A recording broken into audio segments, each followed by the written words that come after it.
I thought the heir to one of the city's most powerful families was just some broke college student, so I offered him $5,000 a month to be my sugar baby. He just watched me, stone-faced, as I made a fool of myself every day. I wasn't happy about his attitude and even chewed him out for daring to give his sponsor the cold shoulder.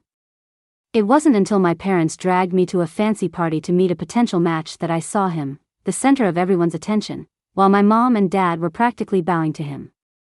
I was so stunned I couldn't move. He leaned in and whispered in my ear, playing the field, "Are we? You want me to be the other man?" I went to my brother's dorm to find him. He wasn't there. But a ridiculously handsome guy with 8-pack abs, looking like a Greek statue, answered the door. He'd just gotten out of the shower. Bare-chested, with a pair of floral shorts on below. His legs were super hairy. He was casually drying his hair with a white towel. I felt my heart race and the blood rush to my head. It was love at first sight. I was in love. I recognized the shorts and towel, they were definitely my brother's. My brother, Sam, had told me he had 2 roommates. One was some trust fund kid who was never there, so it was really just him and some broke guy. That broke guy's name was Leo. I hung up the call to my brother. Looking for someone? The handsome guy had a great voice.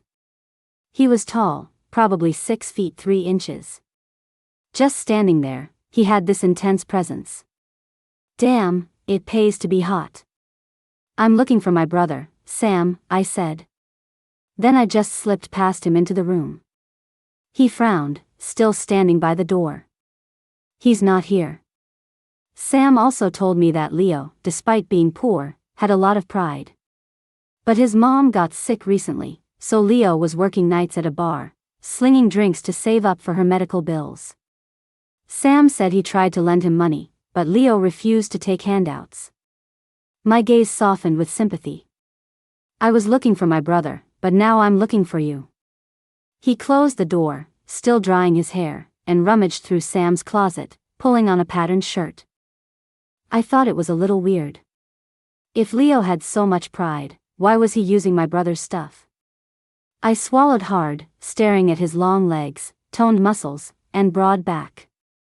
His voice cut through my thoughts. "What do you want?" I said, "You need money, right? I'll give it to you." He turned around, looking at me with confusion. I quickly calculated how much I had in my allowance fund. My brother and I come from a pretty well-off family. But our parents didn't raise us to be spoiled brats who throw money around. We only get a $10,000 monthly allowance, so I've only saved up a little. Still, for a broke student like Leo, it was probably more money than he'd ever seen. So I said, "I'll be your sponsor. Don't tell my brother. I'll give you $5,000 a month. I heard your mom is sick. How much do you need now? I can give you an advance, and we'll just deduct it from your future payments." After I said it, I felt super embarrassed and couldn't look at him. It was my first time doing something like this. My fingers were trembling. My face felt flushed. I heard him let out a small laugh. He sat on the desk next to me, looking down at me. I felt like this posture didn't exactly scream powerful sponsor in charge. So I cleared my throat and said quietly, "My parents don't give me a huge allowance right now, and I'm already giving you half. If they give me more later, I'll give you a raise." Then, I looked at him sincerely. "Okay?" The second I asked, I wanted to slap myself. I'm the customer here. Why am I being so timid? But whatever. Hey, guys do crazy things for a pretty face. It's fine for me to swallow my pride for a guy this hot. Besides, if some rich cougar found him, she'd definitely offer more than me.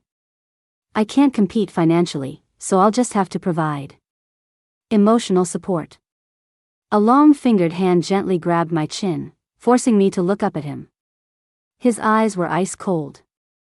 I probably hurt his pride by bringing up how poor his family was.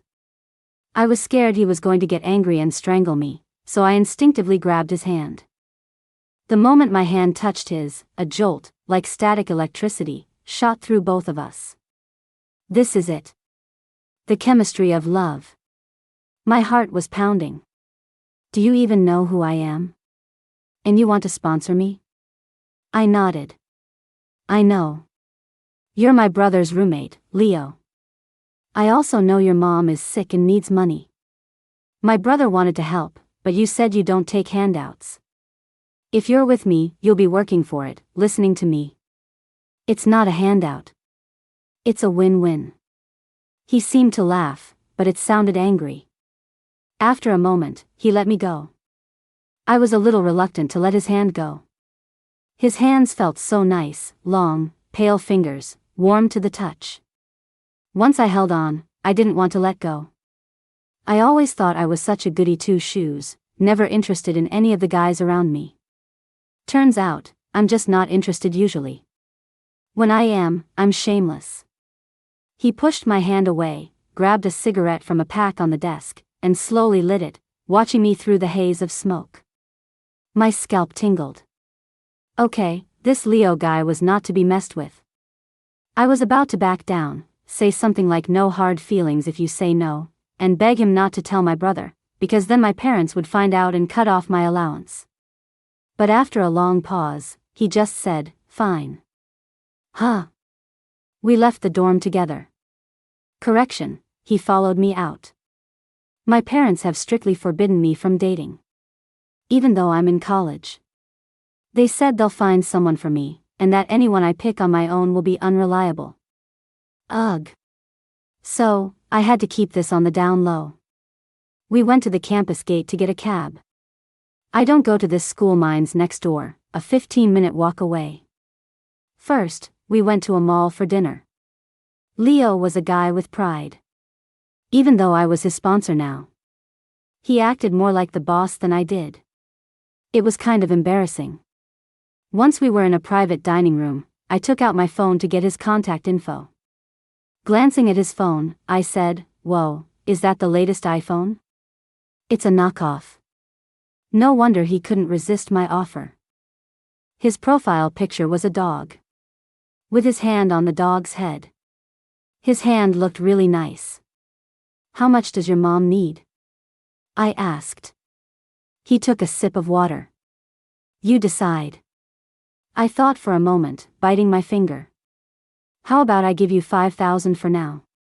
He crossed his arms, staring at me coldly. 5,000? Are you kidding me? I scrunched my nose. Hey, what's with the attitude? I'm your sponsor now. Beggars can't be choosers. He just stared at me with a smirk. I had to grit my teeth and offer him 20,000. I added, "You're mine now. You have to do what I say." I paid for it. That was the money I'd saved for a summer trip abroad with my roommates. Now I'd have to go home and try to scam some more out of my brother. After he got the money transfer, he finally smiled at me. "First time sponsoring someone?" I nodded while sipping my passion fruit juice, then warned him, "Don't tell my brother, or I'm dead." He nodded. "Of course. If you get killed, who's going to pay me?"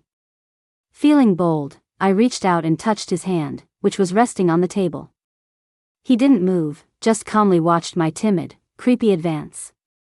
I felt like one of those gross old men with a beer belly trying to get handsy with a young girl in some old movie. Since he didn't resist, I was pretty happy. Felt like the money was well spent. After a couple of pats, the waiter came in with our food, and I quickly pulled my hand back. After dinner, I dragged him to see a movie. This time, I got to hold his hand, our fingers intertwined, no sneaking around. The power of money is a beautiful thing. If I had just crushed on Leo and tried to pursue him the normal way, it would have been a whole drawn-out campus drama. You know, rich girl chases poor boy, he rejects her at first, then is moved by her persistence, they get together, then her parents or his mom breaks them up. It would have taken months of angst just to get to hold his hand. But this was different. I just cut to the chase with cash. On our first meeting, I already had dinner, hand-holding, and a movie checked off the list. We left the mall. I had to get back to my school. I didn't have afternoon classes, but as a freshman, I had mandatory evening study hall every night. I looked at Leo, not wanting to leave. I told him, "You should quit that job. A place like that isn't safe, and it's messing with your studies. You should focus on your grades and get a scholarship." He just looked down at me, not responding. I pinched him. "Stop acting so aloof. I'm talking to you." "Oh. Got it," he said lazily. We walked to the fork in the road where we'd have to split up to go back to our respective schools. "Well, I'm heading back," I said. He just grunted. I wasn't satisfied. "You should walk me back.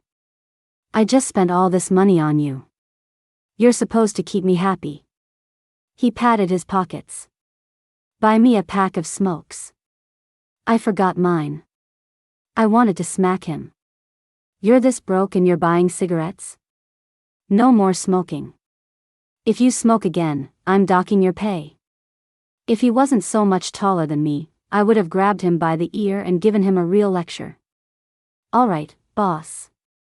I'll walk you back to your school. My sugar baby is giving me the cold shoulder. What do I do?" I searched this question on Google, Quora, TikTok, and Instagram, but I couldn't find a good answer. I'd been sponsoring Leo for 2 weeks. I asked him out to dinner 10 times, and he only showed up for 3 of them. And every time, he'd leave right after we ate, saying he was busy. I felt like I was being scammed, but I couldn't ask my parents, my brother, or my friends for help. I just had to suck it up. Just when I was feeling like I'd lost both him and my money, my parents bought me and my brother each an apartment near our schools. It was because Sam came home complaining that Leo was coming back to the dorms super late at night, making too much noise and keeping him up. They'd even gotten into a fight about it. My grip on my chopsticks tightened. "Is he okay?" I blurted out. My brother glared at me. "Who's your brother, him or me?" No wonder Leo had been so cold to me. He must have gone back to working that job. The money I gave him was probably just enough to cover the first medical bill. And since he fought with my brother, he was probably taking it out on me. I decided I needed to soothe his fragile soul. After all, he was here all alone, with no family around, carrying such a heavy burden. It must be so hard. So, after my parents got us the apartments, I called Leo and took him over to my new place. I opened the door to a fully furnished apartment. The previous owner had barely used any of the furniture. They were immigrating and just sold the place as is. Thankfully, my brother's apartment was in a different complex. I ceremoniously placed a key in Leo's hand. He glanced around the spacious living room, looking completely unfazed, like he couldn't be bought. He just raised an eyebrow and asked, "Oh? A gift for me?" My excitement fizzled. A gift? You want it?" I wasn't that generous. I just wanted him to live here so he wouldn't have to deal with my brother's crap anymore. "Then what's this? You're giving me a key." I rubbed my nose. "I heard from my brother that you're getting back late and waking him up, and that you guys fought. If you live here, you won't have to put up with his attitude. Plus, who knew if he had another sponsor on the side? I had to keep an eye on him." I continued in a lower voice, "Besides, we've been together for a while now. If all I get to do is look but not touch, I'm getting a pretty raw deal." In an instant, he had me pinned against the wall. His powerful presence was overwhelming. I felt like prey caught in a predator's sights, but I didn't want to look weak, so I glared back at him. Then his soft lips met mine. Thank God I brushed my teeth before I left to meet him. "Heh," I thought smugly. Then he opened his eyes and frowned. "Close your eyes. Don't you know how to kiss?" I felt totally belittled, so I clumsily started kissing him back. When we finally broke apart, he wiped a trace of blood from the corner of his mouth. "Mia, are you part dog or something?" My face was bright red. "Humph. Serves you right for looking down on me." He looked like he was trying not to laugh. I felt a little awkward too. He then stroked my head, and I instantly felt like a purring cat being petted. I started planning our future life together. From now on, quit your job, I said. Just stay here and be my boyfriend. I'll even budget another $2,000 from my allowance for you. I finally understood how ancient emperors must have felt when they promoted their favorite concubines. He sat lazily on the sofa as I continued, from now on, when you're not in class, you come back here and wait for me. Got it? And you? Me? Even though I wanted to be with him 24/7, I couldn't let him know that. If I did, he'd have me wrapped around his finger and act like a total diva. Besides, I was down to only $3,000 a month in spending money. I didn't have anything else to offer him. I couldn't afford for him to get demanding. This relationship, so fragile because of my poverty. I'll come back and hang out with you when I'm free, of course. But sometimes I have to go home and deal with my parents. They're pretty strict. I had to go home on weekends, but during the week I could live at school and sneak out to be with him. I am a genius. Eager to start our happy cohabitation, I gave him a little kick. Go make me dinner. I don't know how. Don't say you don't know how. Learn. From now on, when I ask you to do something, you say, I'll learn. Understand? He gave me an icy stare, but I glared right back, not backing down. You don't know how? So what, you expect me to wait on you? I don't know how either. Now go make me dinner. Are you trying to rebel? After a long moment, he seemed to take a deep breath, then pulled out his phone and walked into the kitchen. I flopped onto the sofa, turned on the TV, and started watching. Life was good. I remembered my roommate who had a sugar daddy. She got tons of money every month, plus gifts. I guess I was being a little cheap with Leo, so it made sense he wasn't always obedient. But I wasn't some fat, old man. I was a beautiful, young college student. So I figured Leo wasn't getting the worst end of the deal. Having rationalized everything, I settled in to wait for my dinner. Leo really couldn't cook. I'd bought steaks that you literally just had to pan fry, and he still managed to burn one side to a crisp. Then I remembered he was probably so poor he'd never even seen a steak before, so I let it go. After dinner, he dropped his plate and was about to go sit on the couch and scroll through his phone. I snatched his phone out of his hand. I've been meaning to talk to you about this. You're always on your phone. Is it more interesting than me? No more phone. Go do the dishes. As I spoke, I tried to check his phone, but the screen was locked. I handed it back to him. Unlock it. I'm doing a spot check. He let out another one of those angry laughs. You want me to tell your brother? My confidence immediately deflated. I glared at him. Are you a little kid? You're going to tattle? He took his phone back. Are you a little kid? Still scared of your parents? He went into the kitchen, and I followed him, arguing, who said I'm scared? I'm not scared. He put the dishes in the sink. I cooked, you wash. Or I'm calling your brother right now. I glared. Don't forget who pays you. He raised an eyebrow and pulled out his phone, pretending to make a call. Fine. I'll do the dishes. Not because I'm scared of you telling my brother, but because I feel bad for you and don't want you to be so tired. Honey, he said, pinching my cheek. You're a real character. When I came out after washing the dishes, he was on the phone. I couldn't hear the other person, but he said lazily, can't right now, I'm babysitting. Some other time. I wanted to snatch his phone and see who it was. But one look from him stopped me in my tracks. He was just like my dad, surprisingly intimidating. I could only stomp back to my room, fuming. Who's a kid? Feeling like I smelled like kitchen fumes, I quickly took a shower. When I came out, he was leaning against the doorframe, looking at me with a smirk. Eager, are we? Already showering? My face instantly turned beet red. I mean, I brought him here, so obviously I had that in mind.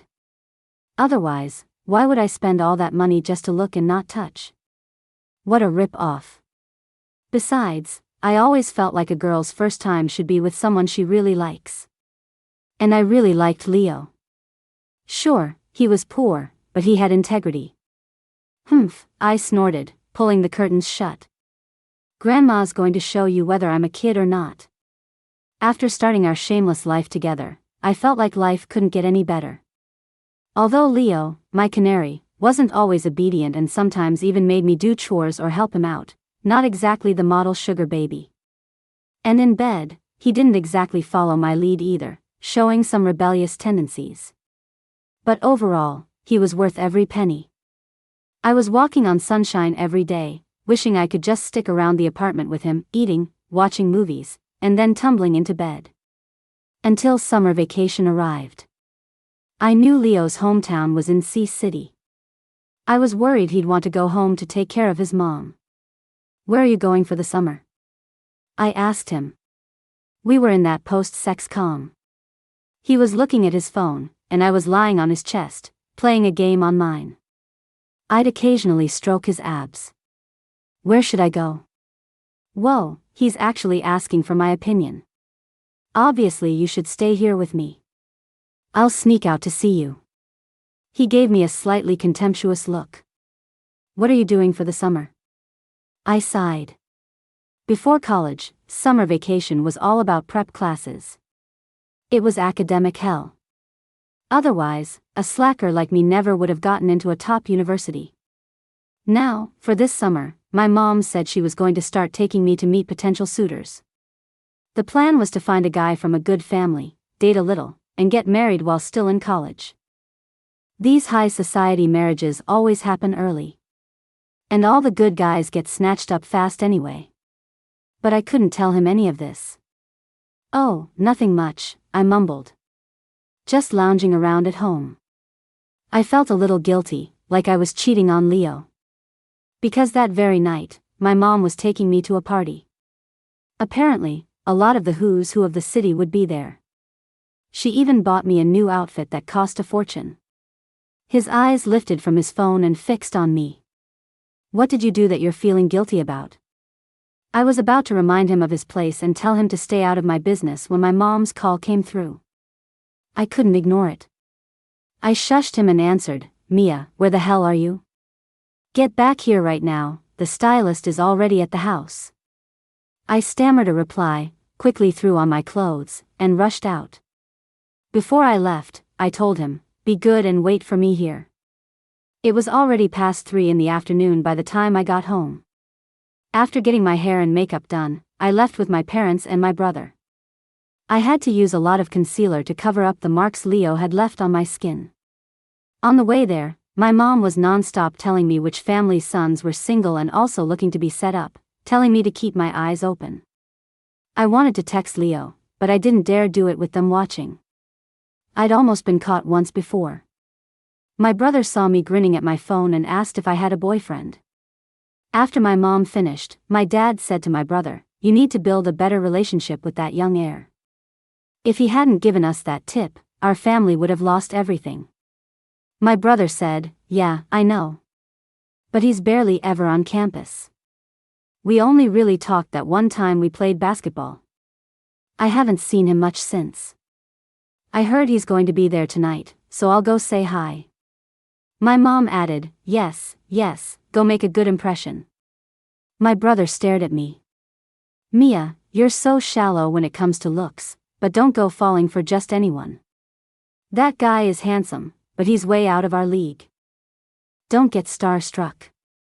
I glared at him. "Who are you calling shallow?" Walking into the ballroom, I was completely dazzled. There were even a few famous actresses I really liked there. My parents led my brother and me around, making small talk for a while. Suddenly, a ripple of excitement went through the crowd. I heard people whispering that he had arrived.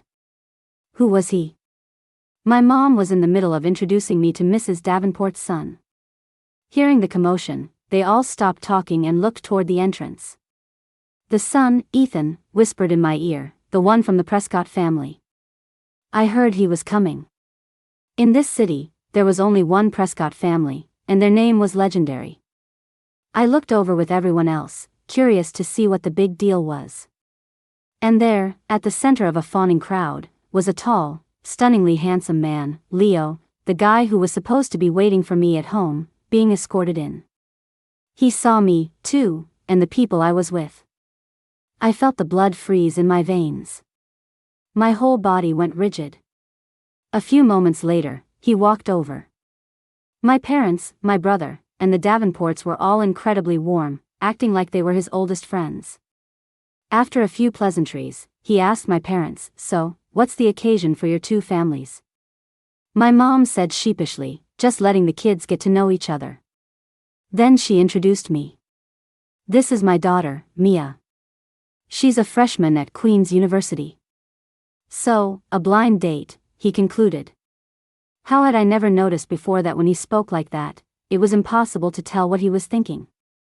I'd always just thought he was being arrogant and putting on airs. I was always annoyed by it, thinking I'm the sponsor. What right does he have to be so high and mighty? Right now, I wanted the ground to swallow me whole. A hand suddenly appeared in front of me, accompanied by his usual cool, lazy voice. "Hello, I'm Julian Prescott." I remember my brother telling me that the Prescott heir was sick a lot as a kid, so his parents gave him a slightly feminine name, which a fortune teller said would help him live a healthier life. I was still in a daze. My brother nudged me and pinched my arm. I quickly extended my hand and shook his. Who would have thought that we were tangled up together just this afternoon, and now we were acting like we'd never met? Just then, the ballroom lights dimmed, music started playing, and couples began to fill the dance floor in the center of the room. He gave my hand a firm pull, and I was suddenly on my feet, following his lead onto the dance floor. Before he pulled me away, he politely told my parents he was just borrowing me for a moment. I moved stiffly as he led me. He put his arm around my waist and asked, "What's wrong? Cat got your tongue?" "It's only been a few hours." I didn't know what to say. Should I just get on my knees and beg for mercy right now? "Mia, I haven't even asked you yet. You're here on a blind date. What does that make me?" He leaned close to my ear, his voice soft and gentle, but his words sent a chill down my spine. "Are you really playing the field? You want me to be your side piece?" My brother once told me that anyone who crossed the Prescott heir ended up in a bad way. At best, their family went bankrupt. At worst, their entire family was ruined. My knees went weak. "Yes, sir, let's talk this out." "I can apologize," I stammered. He guided me through a graceful turn. "Apologize? Shouldn't I be the one apologizing? I wasn't at home waiting for you like a good boy. You're the sponsor. Aren't you supposed to be angry?" I risked a quick glance at him. If there weren't so many people here, I would have literally slapped myself across the face as an apology. It's my fault. I was blind. I got the wrong person. Mr. Prescott, you're a bigger man than me. Please, just let this go. Don't take it out on my family. They had no idea about the stupid things I was doing. You know how scared I am of them finding out. Love, crushes. None of it mattered in the face of this kind of danger. My brother is 2 years older than me. When I was in high school, he came home and told me about some rich kid at his school who picked a fight with Julian. Back then, nobody knew who Julian really was, just that his family had money. This kid was used to getting his way and wanted to show Julian up. Apparently, the girl the kid was chasing had a crush on Julian, so the kid hired people to teach him a lesson. Not only did the kid himself get beaten half to death, but even worse, his family went to the Prescotts to apologize, and it didn't change a thing. Their business was shut down, they were investigated for illegal activities, and several family members ended up in jail. The whole family just disappeared. If my family got dragged into this because of my stupid actions, I would want to die. It's like they say, being around powerful people is like walking on eggshells. My family might be better off than most, but compared to the real elite, we couldn't withstand any kind of trouble. He frowned at me. You're that scared? How could I not be? My parents raised us to believe that for the family to succeed, everyone had to pull in the same direction and never do anything to harm the family's interests. That's why both my brother and I would willingly accept an arranged marriage. We would never be rebellious enough to chase after some true love. Even if I wanted to have some fun, I was always clear about it just being a fling. But I never expected to have a fling with the wrong person. I forced a weak smile at him. When the song ended, he let go of my hand and walked back toward my parents. I followed behind him, my heart pounding with fear. Julian started talking to my dad and brother. My mom came over and took my hand comfortingly. "Why are you so timid?" My face must have been pale. I looked down in shame, not daring to speak. I'm such a coward. But it seemed like Julian wasn't angry. He was being polite and even warm to my dad and brother. And my brother had said on the way here that Julian had warned our family about a bad investment, which ended up crashing. Thinking about that, I calmed down a little. My mom then took me to meet a few more people. But my mind was elsewhere the whole time. I didn't know what Julian was thinking, but what I was doing right now was basically cheating on him in plain sight. My mom probably saw how freaked out I was. She didn't make me stay long, telling me to go rest in a sitting room. When my dad was done, we all went home together. Back home, my brother asked me, "What did he say to you? Do you know him?" I quickly shook my head. "I don't know him. I was just so scared because you said how powerful he is, and I was afraid of offending him." My brother looked at me with disappointment. "You have no backbone." My mom brought me a glass of milk. "That's enough. She's always been like this." It's true, I'm not brave. When I was a kid, I didn't want to do my homework, so I paid a classmate $5 to do it for me. The second my mom looked at my notebook, I confessed everything and even handed over my illegal earnings. At home, the three of them are all very assertive. Strong parents raised a strong son and a useless daughter. After I lay down, I got a text from a contact named Canary. "Where are you? Come out now. I'll pick you up." I shot up in bed. I went and locked my door, then tiptoed into the bathroom and carefully texted back, "I'm home. Address." He replied instantly.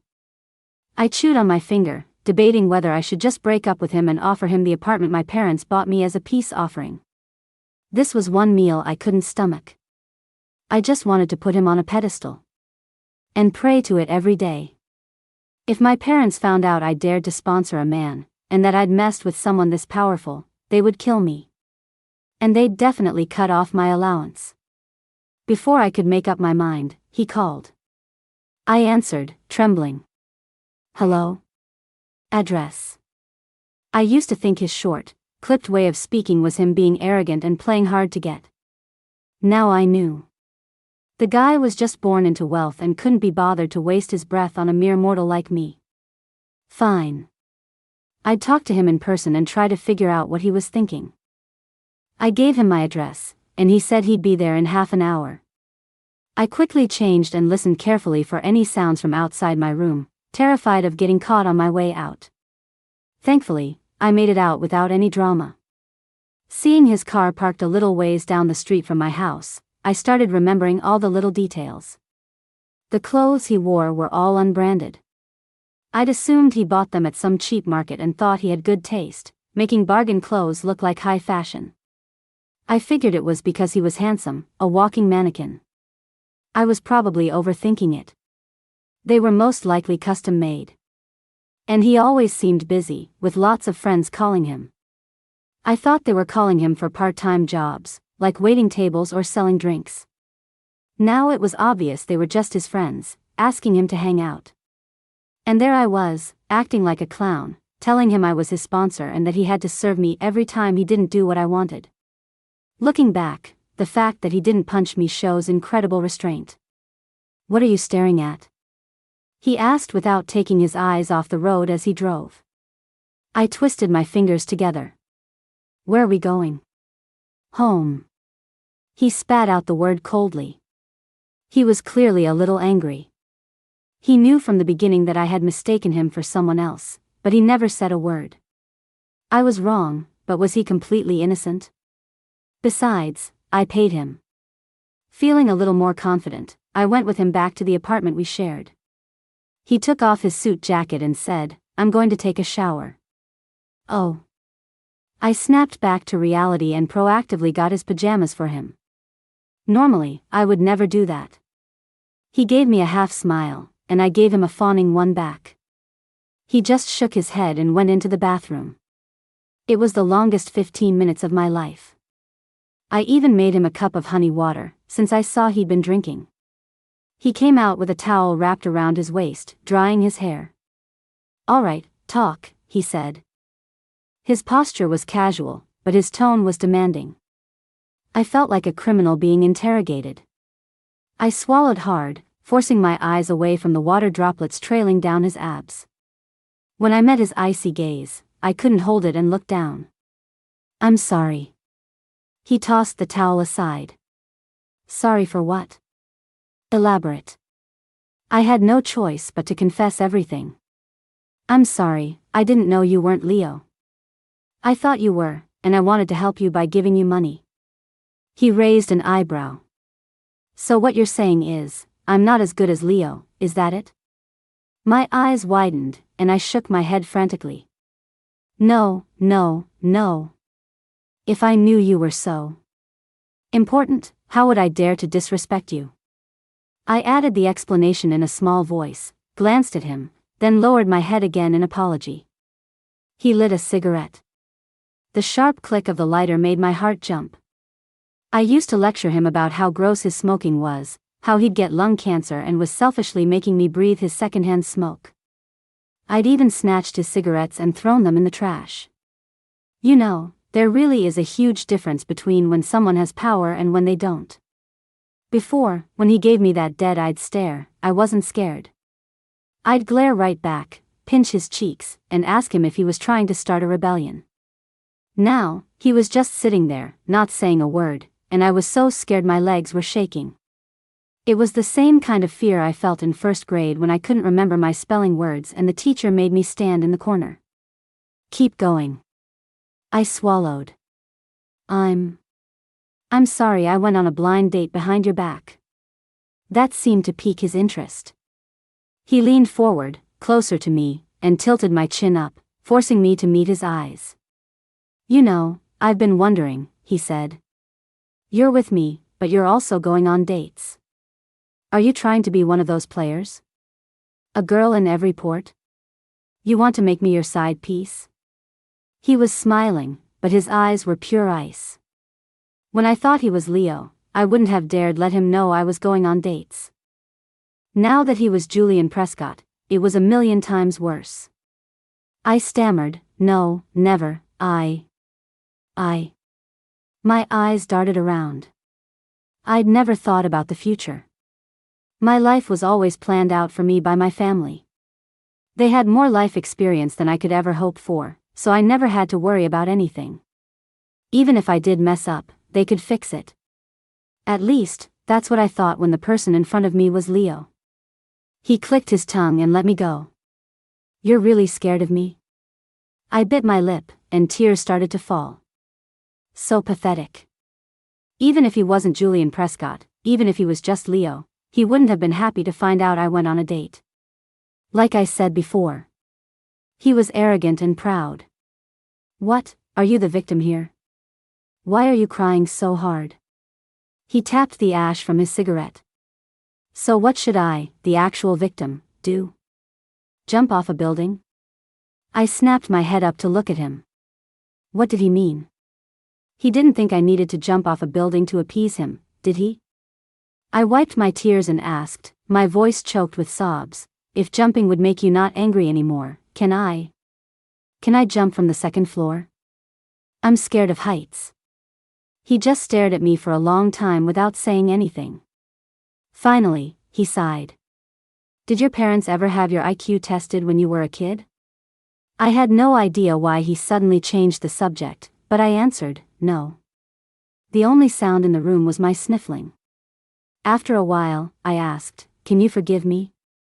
Forgive you for what? For being so arrogant as to sponsor you, and for such a cheap price. And for going on a date behind your back. So how are you going to make it up to me? I sniffled and took out the bank card I had ready. This has all my savings on it. And the apartment is yours too. I carefully added, is that okay? I finally understood why the rich get richer. Because clueless idiots like me bump into them, and the apology costs a small fortune. How much is in here? He took the card and asked with a smile. I told him the number. He laughed, a spectacular laugh. You really are something else. A real cheapskate. 5,000 a month. Were you trying to get rid of a beggar? It wasn't 5,000, it was 7,000, I corrected him. I had to give him a raise because he was being such a diva. Just then, my phone rang. It was my brother. I jumped and instinctively shushed Julian, telling him not to talk.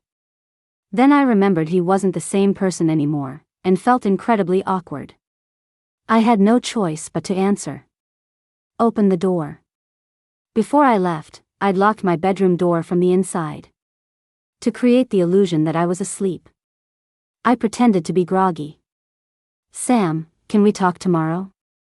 I'm already asleep. I'm outside your apartment at the XX complex. My eyes shot open in terror. Then he hung up. What do I do? My brother's outside. Julian just looked at me with a smirk. I had really dug my own grave this time. Compared to Julian, I was still closer to my brother. Whatever. I'll just apologize to Sam and ask him to help me figure out how to make it up to Julian. I was about to grit my teeth and open the door when Julian grabbed my wrist. How are you going to explain us? I'll say I owe you money from gambling. Is that okay? He looked at me, his face blank. My brother stormed in, his face like a thundercloud. He was holding a golf club.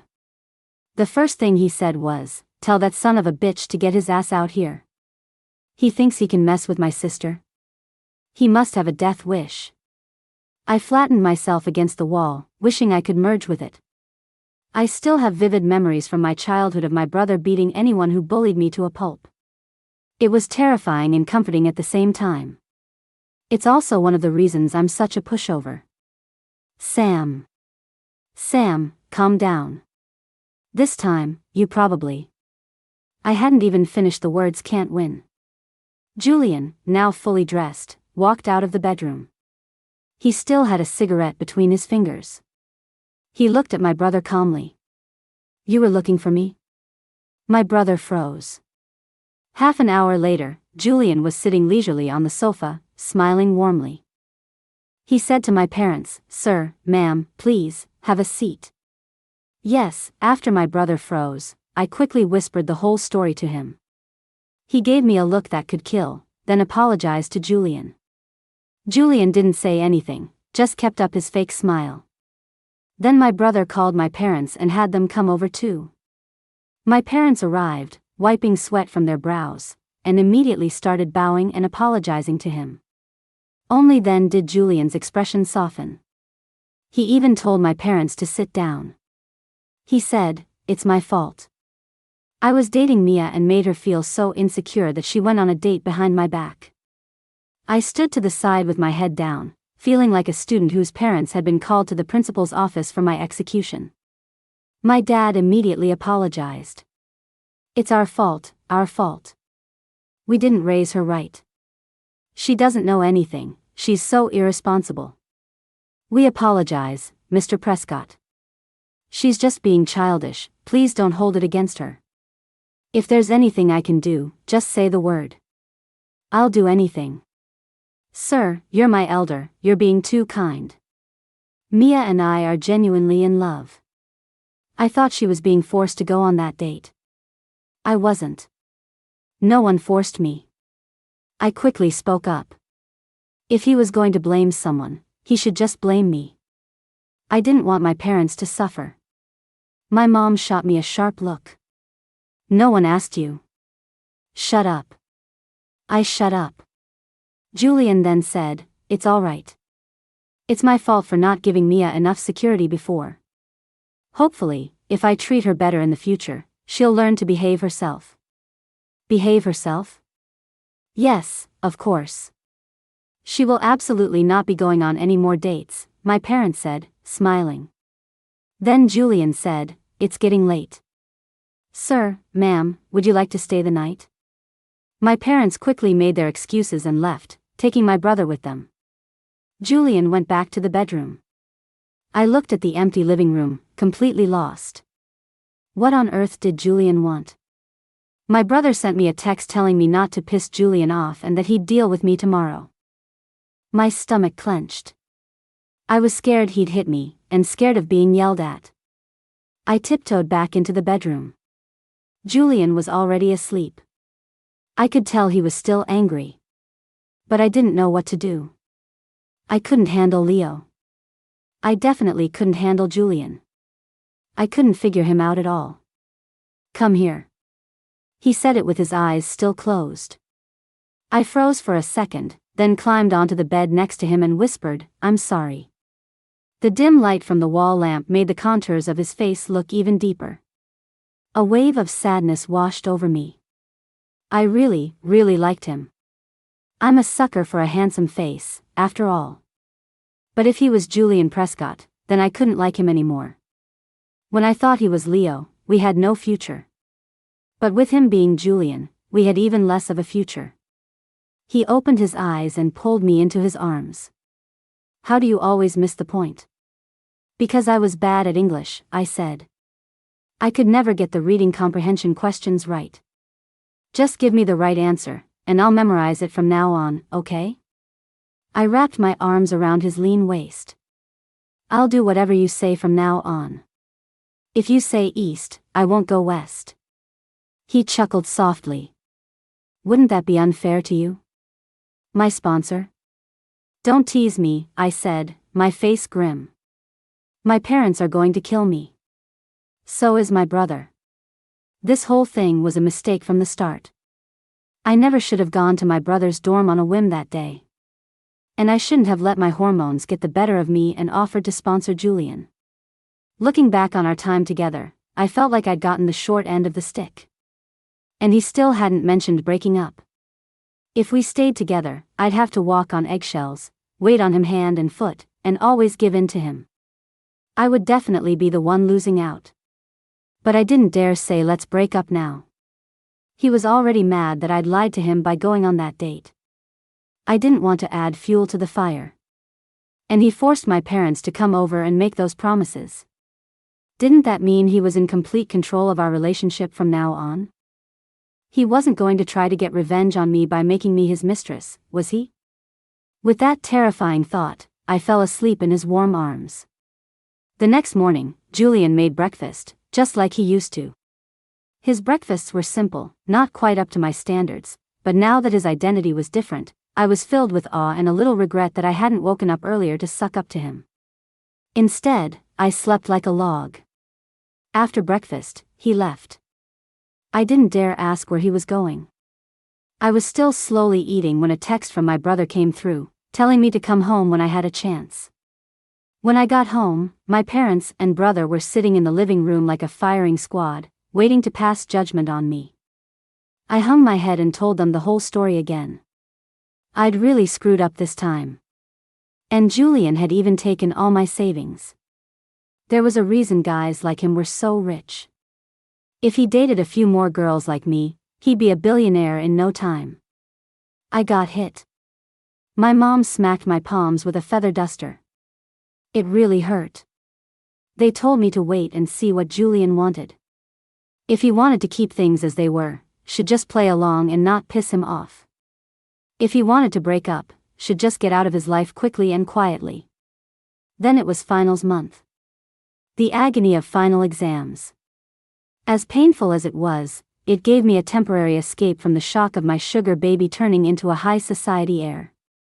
And since I told everyone I needed to study at the library every day, I got to go home late and spend way less time with Julian, which was a blessing. Although, I did miss the days when we would just lounge around the apartment, and I could boss him around and be all clingy with him. But I had a feeling those days were gone for good. Julian was busy too. According to my brother, he was not only busy with his own finals, but also with company business. I guess I was really inconsiderate for being so clingy before. After finishing my finals, I was thrilled to find out I hadn't failed anything. One crisis at a time. Once school was officially out for the summer, I started debating whether I should go back to my parents' house or stay at the apartment with Julian. There were pros and cons to both. As I was mulling it over, a car pulled up in front of me. It was Ethan Davenport, the guy I'd been on that date with.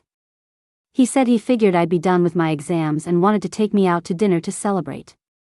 He was so enthusiastic, I didn't feel right refusing, especially since we'd probably be running in the same social circles in the future.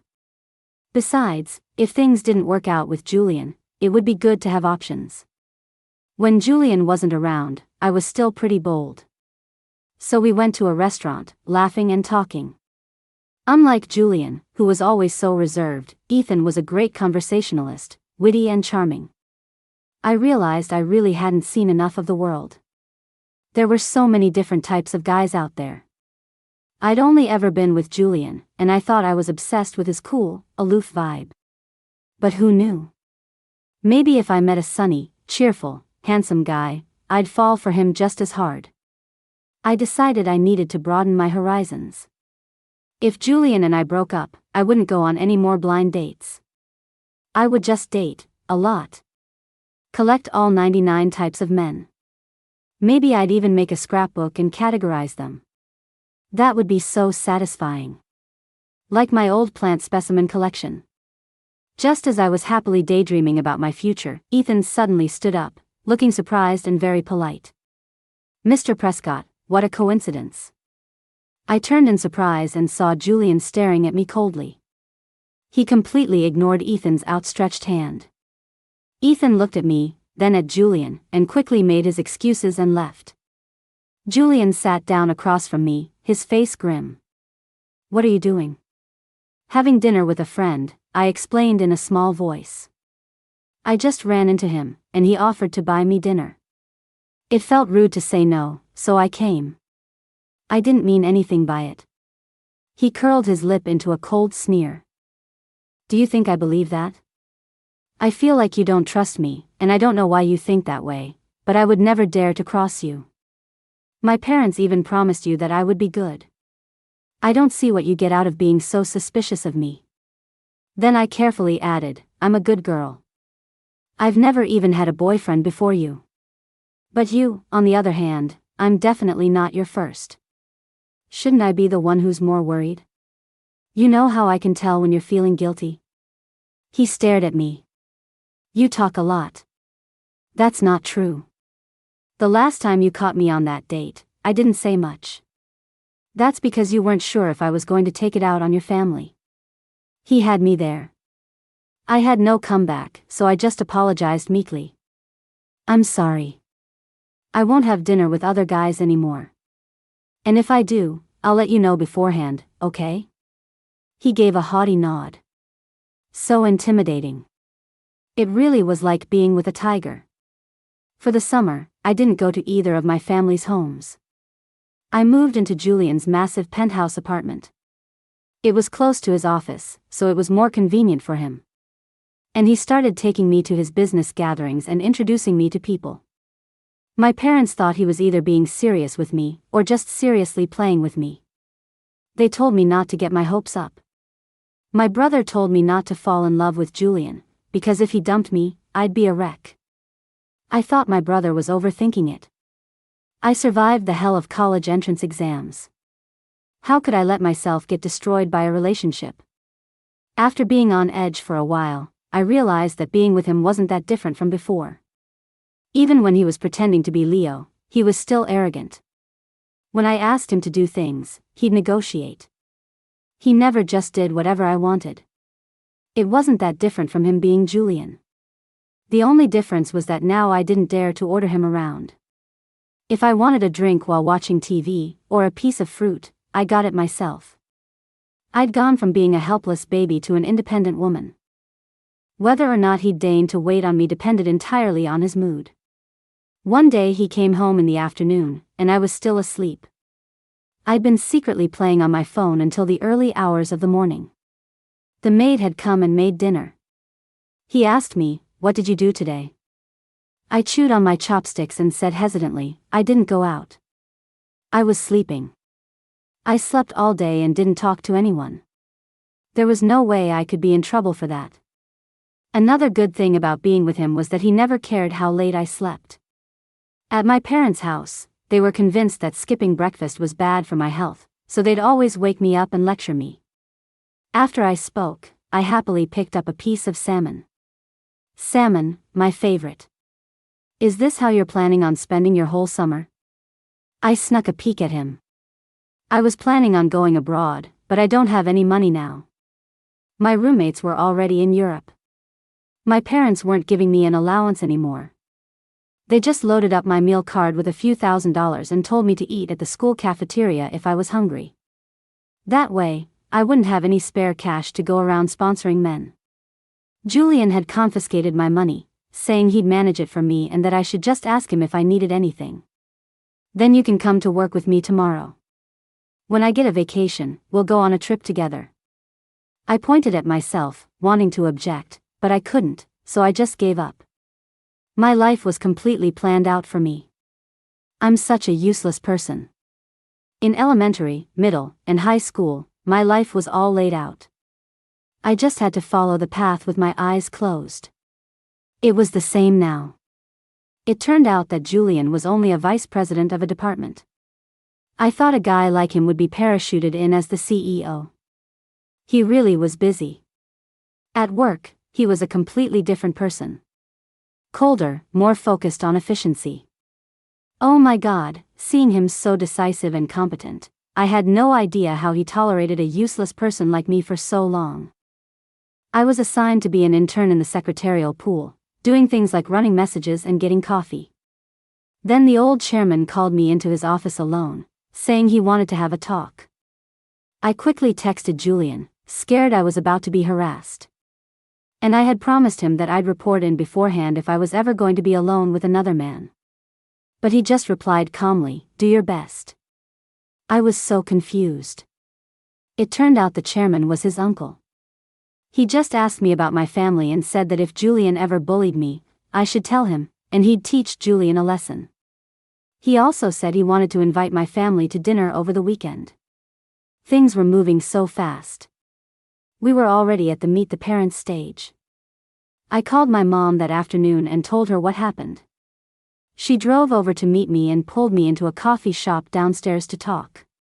My mom was silent for a moment, then asked me, "Do you like him?" I was touched. She was actually asking me if I liked him. My mom has always been so controlling. If she thought something was good, I had to accept it. If she thought it was bad, I had to give it up, no matter how much I liked it. She always said I had bad judgment and that she had to make my choices for me. Before I could answer, she continued, "Never mind. If we can marry into the Prescott family, you'll have to like him even if you don't. Besides, you're the one who got yourself into this mess, so you'd better see it through." I took back my tears of gratitude and listened distractedly as she laid out the pros and cons. Julian was being very good to us. My dad's company was thriving under his protection. But the downside was that I would be marrying so far up that my family wouldn't be able to back me up if I ever got bullied. My brother probably wouldn't dare to fight Julian, and even if he did, he wouldn't win. To be honest, I never thought I could have a real future with a guy as handsome as Julian. I was so excited. There's a certain charm to an ice prince. I loved his cool, aloof, I don't care about anyone vibe. My attitude toward him immediately became much more natural. I went right back to my old self. That night, I told him to put lotion on my back for me. It's a huge project that takes up a lot of my time and energy. When he was Leo, I used to threaten him all the time to get him to do it. He always complained that it was a hassle and said I was trying to marinate myself. But now, he just glanced at me. "Do it yourself." "No." I immediately snatched his magazine, threw it aside, and glared at him. "Do it for me now." Or I'll hit you. He smirked. What, you met my uncle once and now you've got a backbone? I smiled smugly. Of course. Since we're going to meet the parents and get married, what do I have to be afraid of? You're my boyfriend. It's your duty to dote on me. He shook his head, smiling. So before, you really thought we had no future? I nodded. You're pretty open-minded then, living with a man you thought you had no future with for so long. The way he said it, I couldn't tell if he was praising me or insulting me. Well, my taste is impeccable. It was always you, wasn't it? He took my hand. I thought he was finally going to put the lotion on, but instead, he slipped a ring on my finger. Don't ever take this off. I stared at him, then at the huge diamond on my hand, and nodded obediently. He smiled. It was rare to see a genuine smile from the Ice Prince. Usually, it was either a sneer or a fake smile. I really wanted to capture this moment. Epilogue. Julian rarely went back to his dorm. But if he had class, he'd sometimes go back for a nap. One day, he had plans to play basketball with a classmate. But some clumsy person on the court spilled a milk tea all over his shirt. His roommate, Sam, told him he could borrow one of his shirts and to just grab one himself. So, he'd just gotten out of the shower when a very pretty girl showed up looking for Sam. When she looked at him, her eyes sparkled. She was completely starstruck.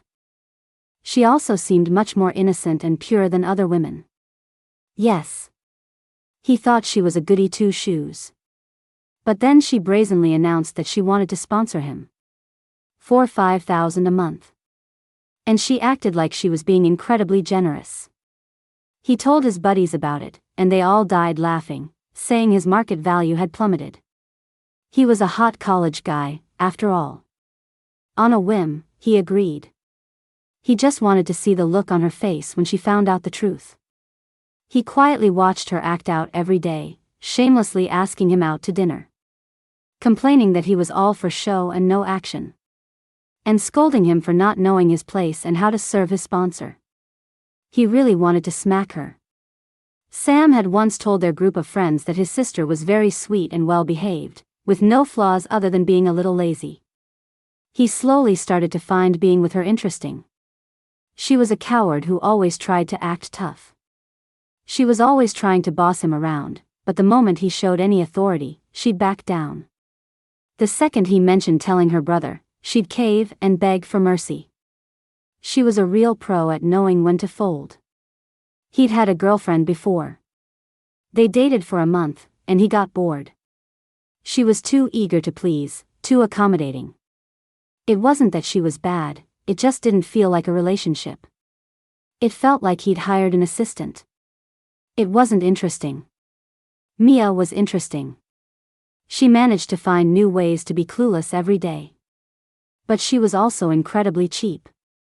She even complained that she was giving him 3/10 of her allowance. She was just so good to him. He found that his routine of classes and work was much more interesting with Mia in the picture. He even started to think that maybe he'd been wrong before, that everyone had been wrong. They all thought he should find a perfect, 100 out of 100 girlfriend, someone you could attach every positive adjective to. He never expected that the person he'd actually fall for was a clumsy, cheap, little girl who was always staring at him with lust in her eyes and trying to cop a feel. Timid and a little pervy. Like a mouse stealing cheese. But when he saw her mom text her, telling her to be on her best behavior for her blind date, he had to laugh. She was always saying she wanted to check his phone. But he had already gone through hers from top to bottom.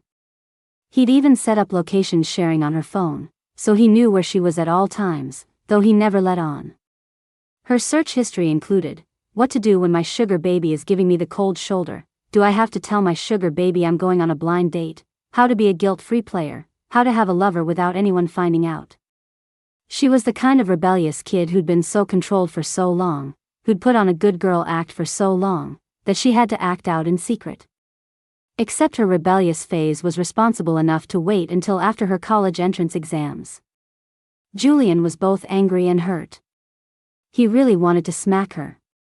He could tell she liked him a lot, but she didn't want to put in any real effort. She just wanted to have some secret fun. Finding out his real identity really scared her. She even cried. When she cried, her shoulders shook, and she looked so pitiful. It was still heartbreaking to see. He had to remind himself, there's a reason pitiful people are pitiful. If he didn't scare her, she'd never learn. He really liked her too. At first, he thought it was because she was so full of contradictions, so interesting, and so bold. Later, he realized she had so many different masks, always testing his limits, all bark and no bite. He also loved their lazy, clingy days together. On hot, stuffy afternoons, with the curtains drawn and the cool air conditioning on. The two of them in the dim room, lying on the sofa, him holding her, watching a movie together. She loved it when he fed her fruit. She was so sweet and soft, so well behaved in those moments. Her face was very deceiving. It always brought out his tender side. No wonder her brother was always so protective of her, watching her like a hawk, afraid someone would steal her away. Who would have thought she'd be the one to approach him and brazenly say she wanted to sponsor him? He had a feeling his friends would be laughing about this for the rest of his life. Whatever. In the end, he got a sweet, soft, and mischievous wife. Even though she drove him crazy sometimes. Life was definitely more interesting than before. He looked at her, half asleep, her long, thick eyelashes fluttering slightly, and gave her a soft kiss. She immediately blushed a little, then turned her other cheek toward him. This side too.